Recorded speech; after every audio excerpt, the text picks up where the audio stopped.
Continuamos en el gobierno de la mañana, donde todo comienza, prosigue y nunca termina.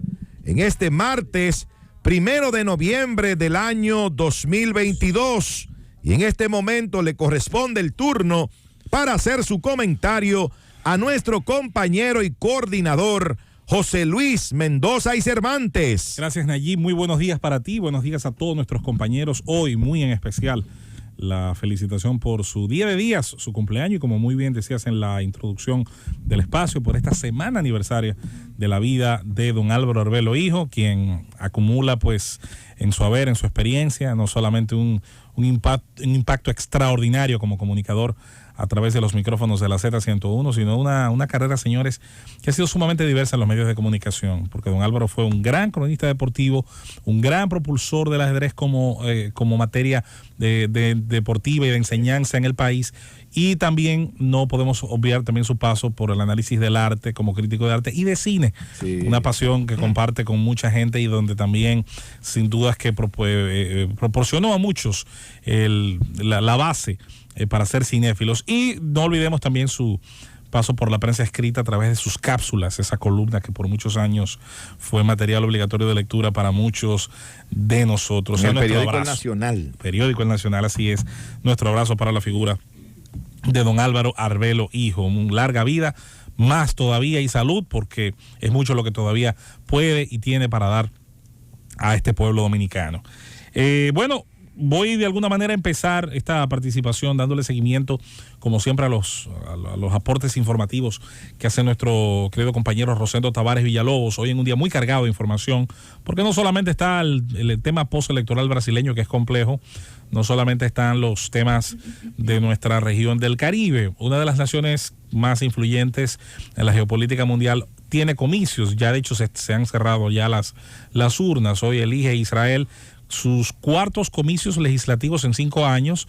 Israel tiene un sistema parlamentario donde las listas que allí confluyen luego generan una composición del Senado, de la Knesset, como es llamado el Senado, el Congreso de ese país, 120 miembros, y luego de esos 120 miembros diseminados en muchas formaciones partidarias, a veces hasta una docena, a veces más.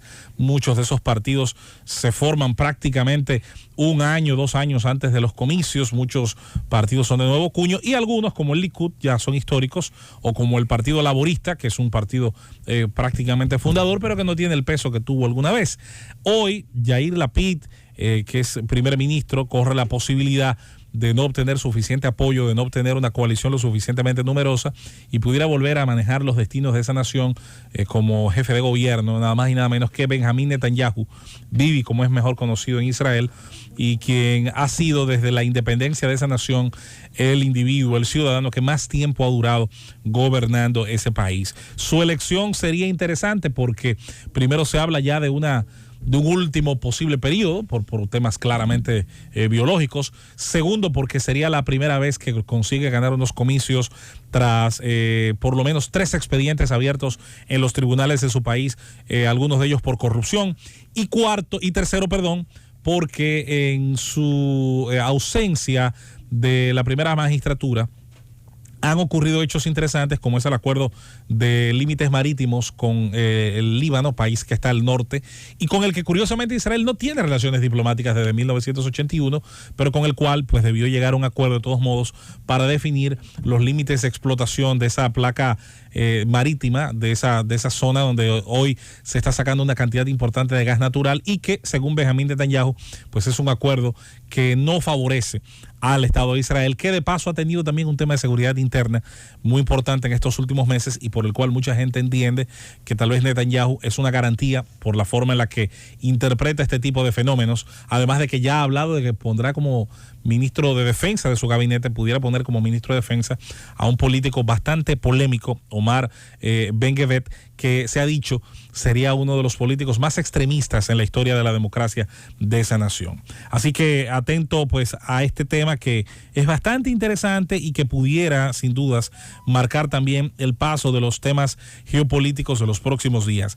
Ayer, como todos saben, nuestro tema fue relacionado al Código Penal y a la participación de los políticos que están en la Cámara de Diputados. Hoy, ya más temprano, algunos de nuestros compañeros tomaron ese tema y me da la impresión de que se ha logrado lo que queríamos, y es que se le exija a los políticos dominicanos, donde quiera que estén, no importa si en un puesto ministerial, no importa si en un puesto del Poder Ejecutivo como jefes del Poder Ejecutivo en el caso del presidente, y no importa si están dentro de una curul como representantes de una provincia o una demarcación del país, aquí todo el mundo tiene que, de manera honesta, clara y transparente, tomar una decisión relacionada a nuestro Código Penal y decidir qué intereses representa en relación a temas, no importa si de las 3 causales, no importa si de los temas relacionados a la discriminación y al interés de algunas narrativas de colocar ciertos temas en el Código Penal o no colocarlos, es decir, qué usted opina, a favor de qué usted está y votar en consonancia de eso.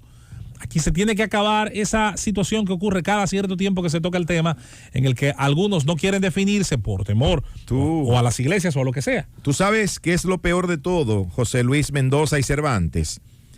La ambivalencia de algunos legisladores cuando reciben algún tipo de presión de parte de algún sector de nuestro país. Cualquiera que sea. Cualquiera que sea. Sea este a favor de las 3 causales, o sea, en contra de las 3 causales. Y yo creo que un legislador debe ser lo suficientemente responsable para decir cuál es su posición con respecto a ese tema. Y actuar en consonancia. Y actuar de esa misma manera. Pero aquí hay gente que se ha manifestado a favor de las 3 causales, y cuando viene la presión de diferentes sectores que están en contra de las 3 causales, inmediatamente esos legisladores empiezan a titubear, o cambian de opinión, cambian de posición. Y eso es más penoso que cualquier cosa. Más temprano tú trataste el tema de la injerencia, que es un tema, yo diría, vertical, esos temas que no permiten, no se diluyen, sino que son temas muy, muy fuertes. Bueno, ahí también pudiera darse un aspecto de eso, porque también hay a veces agencias, hay ONGismo, hay agencias de un lado y de otro.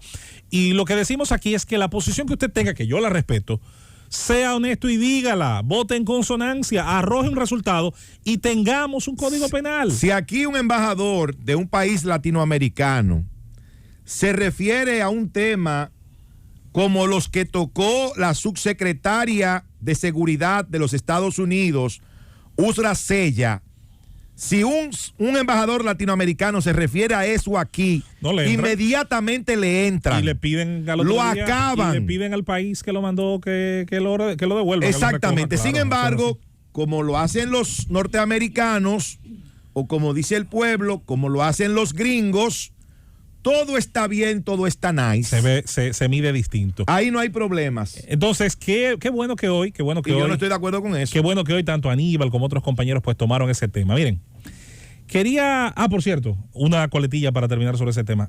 Exijo lo mismo siempre sobre los temas de la votación anual del presupuesto, exijo lo mismo sobre la votación y sanción de leyes. Siempre he exigido que el sistema representativo se cumpla. Como usted, por ejemplo, representa una provincia agrícola, de vocación agrícola o ganadera, y usted va a aprobar un presupuesto donde las condiciones que se generan para ese sector son negativas. Usted se debe a su demarcación primero y luego tal vez a su grupo político. Usted se debe a quienes dijo en campaña que iba a representar, a los que votaron por usted y a los que no votaron por usted, porque la actividad económica, las actividades productivas de su demarcación deben ser prioritarias. Miren, de aquí a ya al final de nuestra participación en este momento.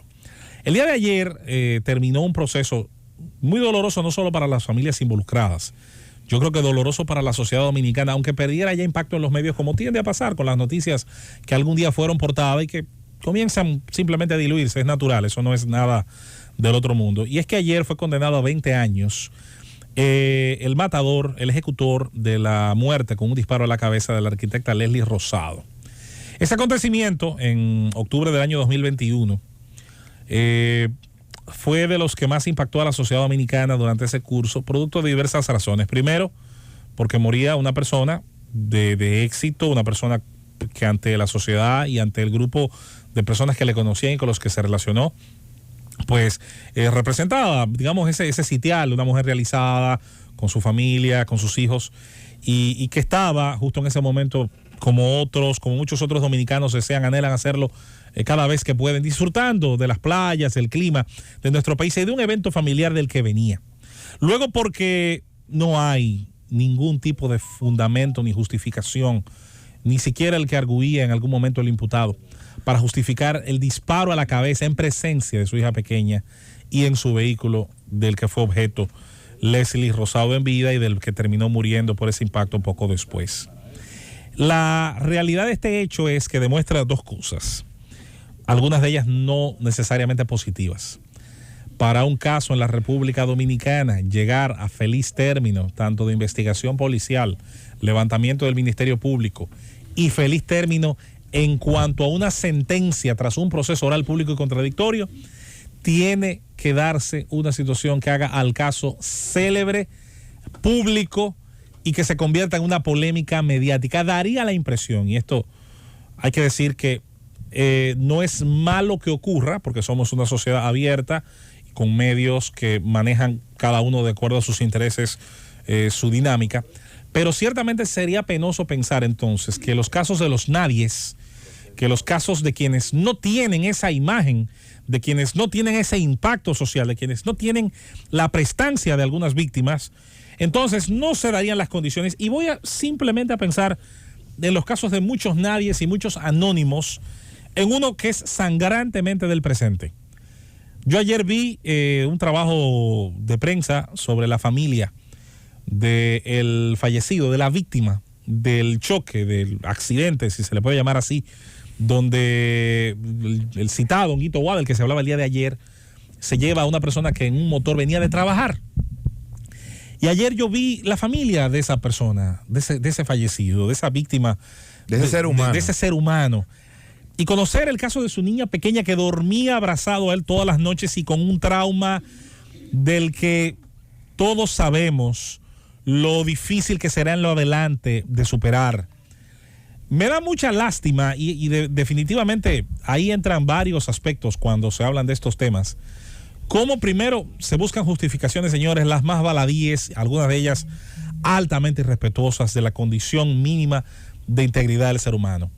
Al momento de hablar de la muerte de ese señor, de ese joven, hay gente que ha querido hasta sacar la carta al tema de la nacionalidad o hasta el tema migratorio, hasta el tema fronterizo. Como que eso es lo que importa. Hay que ser imbécil a tiempo completo, hay que ser un hijo de padre y madre, para en ese momento pensar que una atenuante de eso que pasó era la situación de ese nacional haitiano. Luego está el tema de la famosa grabación, donde mucha gente ha dicho que sí iba, que sí no iba. Alguien explicaba ayer, y yo lo creo, yo, José Luis Mendoza, lo suscribo, que el tipo de lente angular de la cámara en la que se grabó ese video tipo CCTV, y pasa con muchos videos de ese tipo, ese lente angular amplía, dimensiona todo lo que está cerca, incluso lo deforma.